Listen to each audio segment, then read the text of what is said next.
Hello class, welcome to lab number 3, the bash shell. Now before you start lab number 3, you're gonna do a pre-work, which means you're gonna prepare your document where you're going to submit um, this lab. If you did this in order, which means you did week report 3 before you came to the lab, you already have step 1 done, which is creating the labs 3 directory inside the labs folder and creating a lab3.md. So what you're gonna do is that you're gonna take this markdown here, right? And you're gonna paste it in the labs3 file. Here is a video on how to do exactly that I'm saying right now, right? So the solution to this pre-work over there. Go here, and actually no, this is the right place here. So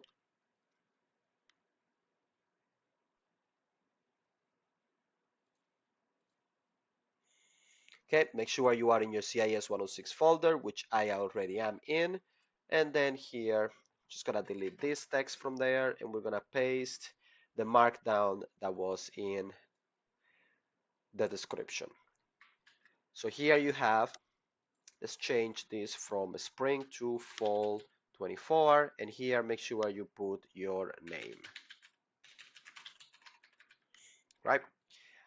These are 3 dashes, by the way, or minus signs, just so you know. And let's continue. So question 2 requires 1 screenshot. Question 3 requires 1 screenshot. And then you have 1 question for challenge question, which requires 1 screenshot.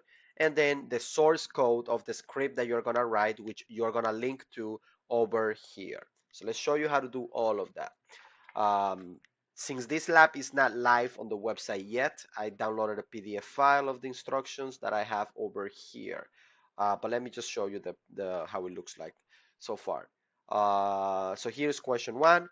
The point of question 1 is to get you used to your desktop environment, to Ubuntu, like get you familiar with how the system operates. The question 1 requires no screenshot. I have no way of knowing if you actually did it or if you didn't. If you're having difficulties getting around Ubuntu, you just don't understand very well what you're doing, you know, the system looks too foreign to you, I encourage you to do question 1. So please just go there, do it. Here is the instructions one by one, and here is the solution right there in a nice video, part 1, and then part 2, so that if you feel lost, you can just come there and take a look at it. Again, the point of this question is to get you familiar with the system, right? So I'm not quizzing you on it or nothing.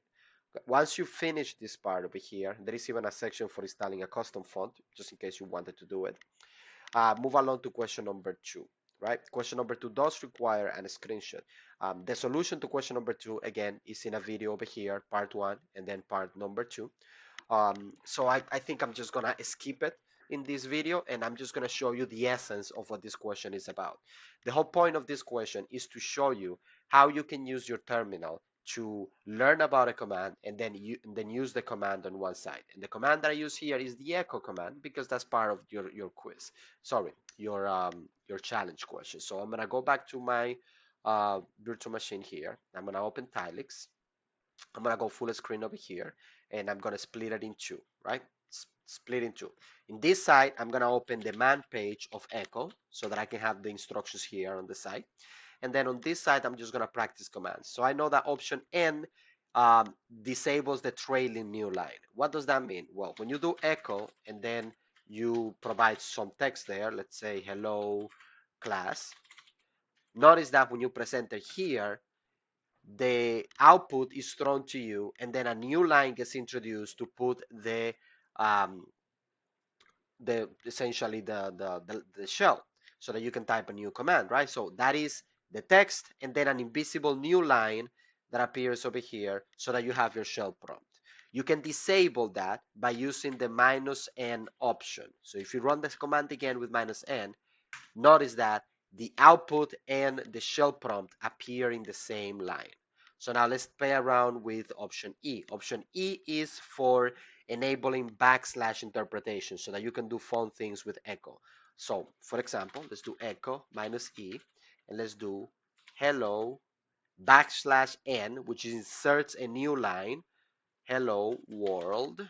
One more time, press enter, and notice that now The first word appears in one line, a new line gets introduced, and then hello world appear, and then world appear in the second line. Right? Pretty cool. Now we can also do horizontal tab and we can do vertical tab as well. So let's repeat the same command again. We're going to introduce here a vertical tab, horizontal tab as well, and let's run it. And as you can see, it's exactly what it does exactly what it says there. It introduces a horizontal tab and a vertical tab as well. Right? So that's that's the point of this question. Manual page on one side, then the command on the other, because come on, we are not going to remember all the commands. That's just not going to happen. We might remember the name of the command, but the options might escape us. So because of this, having a terminal that can be split in half like this is really, really useful. Once you complete this question, again, the full solution of this question is in the lab itself. Take a screenshot of your terminal and then put it in your document. So I'm going to take a screenshot of what I have right now just so that I have something to build my markdown with.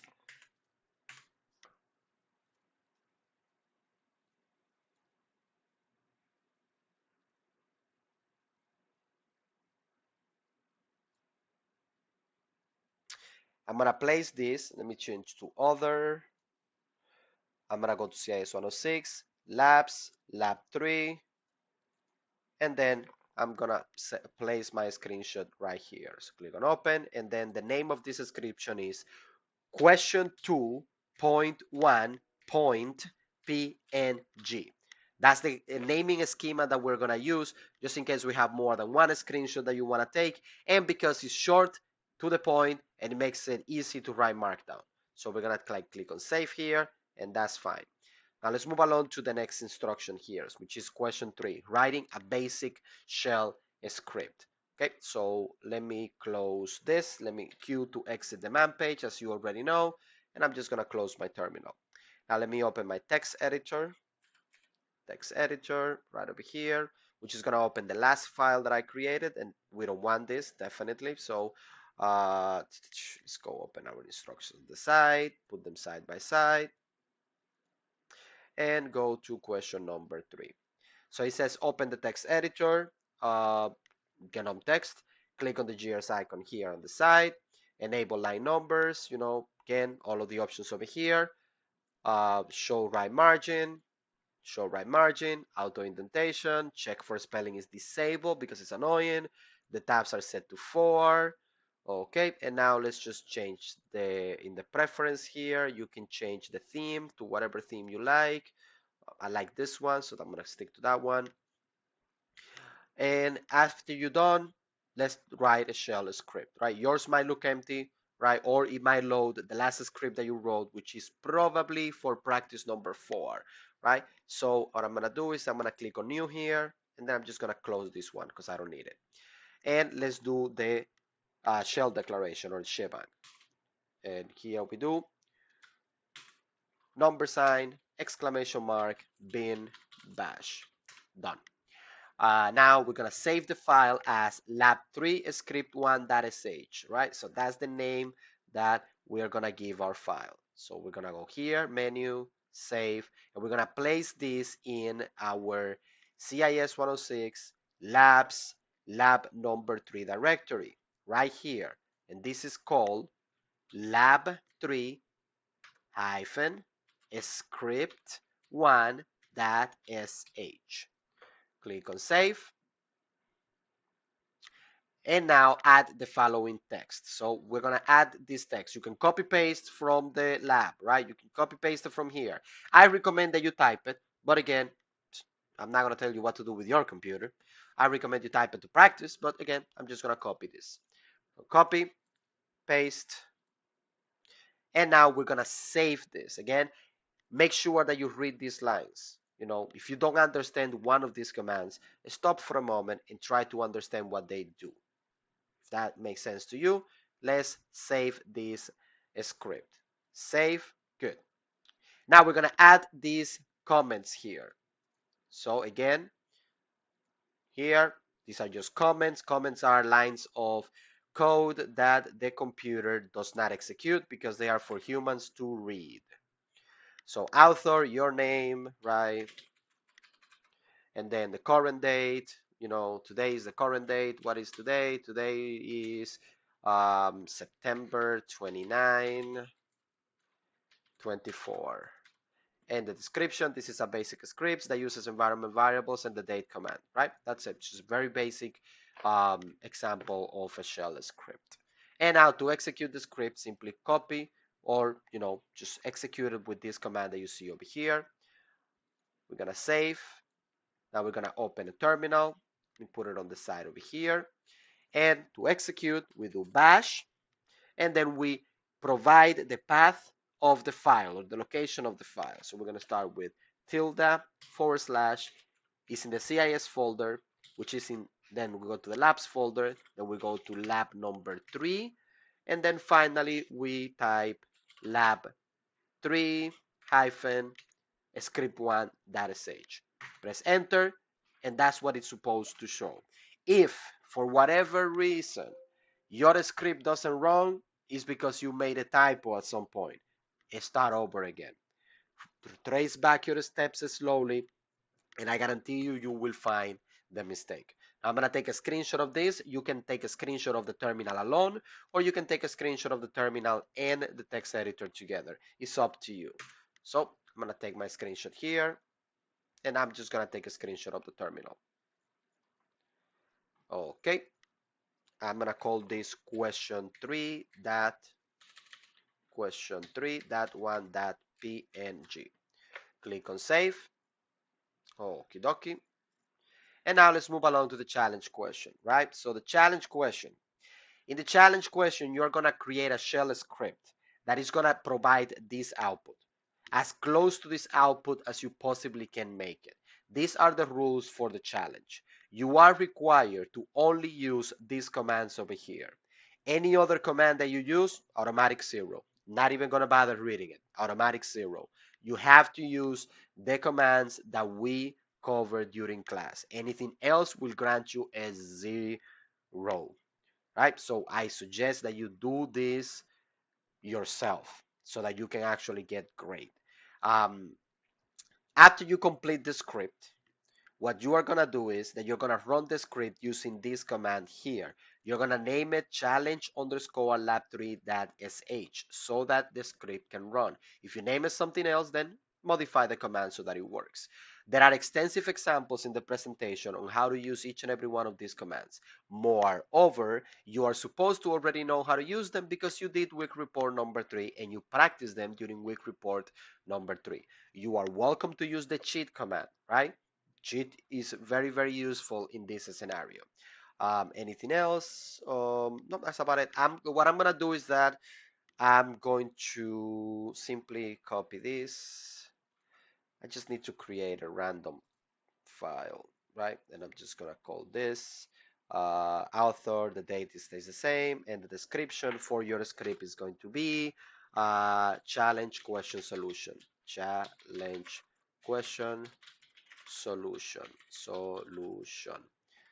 And then just gonna delete all of this. Echo, this is a placeholder. Echo, you are supposed to do the challenge alone.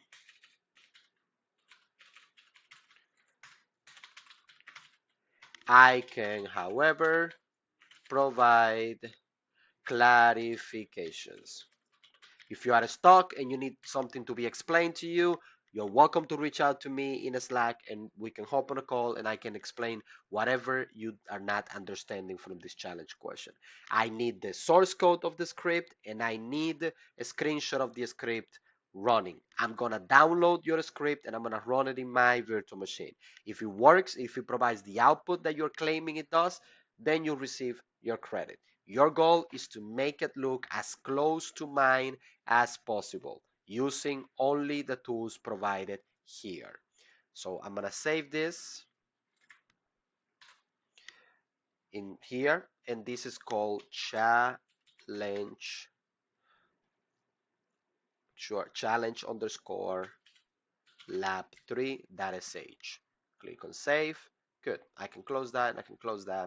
And then to execute the script, all we have to do is uh, bash, CIS 106, labs, lab3, and then challenge lab3.sh, which should give you a similar output to mine.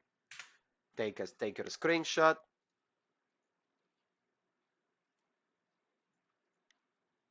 And this is supposed to be, let's see, how was the naming convention we use? Lab3 Q4, just Q4. So Q4.1.png. Click on save, close, and we can close that too. Now let me prepare the submission. So let me do a preview here to see which one of the names are correct. So I got question 2 a screenshot already formatted, which is good.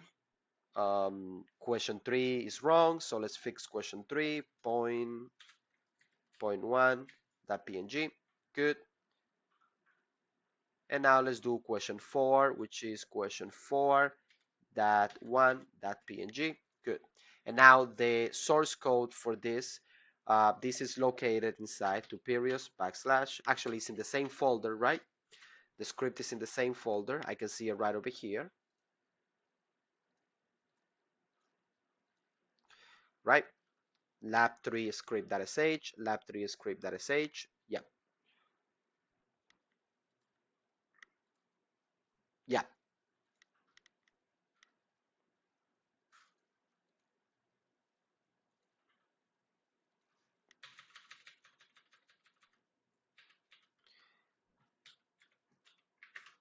Lab3 script1.sh. Nope, we need the challenge. So that would be challenge lab3.sh. Perfect. Click on save. I'm gonna name this better. Lab3 challenge. That's better. Okay, if I click here, it's supposed to open the file. Perfect, it opens the file. Good. Good, good, good, good, good, good. Now, the question number 3 script does not need to be here. You do not need to link it here, only the challenge question source code. Once you complete this, right click and convert to PDF.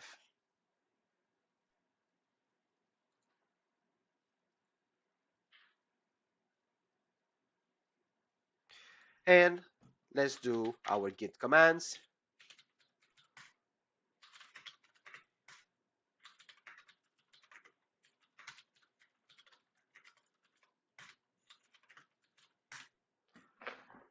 And you're done. So now let's go back to GitHub so I can show you what I am going to be looking at. So in your submission for lab number 3, you are going to give me the markdown URL to lab3.md. So lab3.md. I need the URL to this file, which is right over here, right? This table gets created automatically from this information over here at the top. Okay, so this is the URL you're gonna give me for lab 3. I'm gonna open this URL. I'm gonna take a look at your submission, and then I'm gonna click on lab 3 challenge, and I'm gonna read your source code, right? I will download your source code, then click on the download this file, and then I will run this script on my terminal. If it gives me the output that I see in the screenshot, you get your credit, right? If your output looks exactly like mine, that's 100, right? The closer you get to my output, the better. With that said, if you have any questions, you know where to reach me. You can find me in Slack, and I'd be more than happy to help. Take care.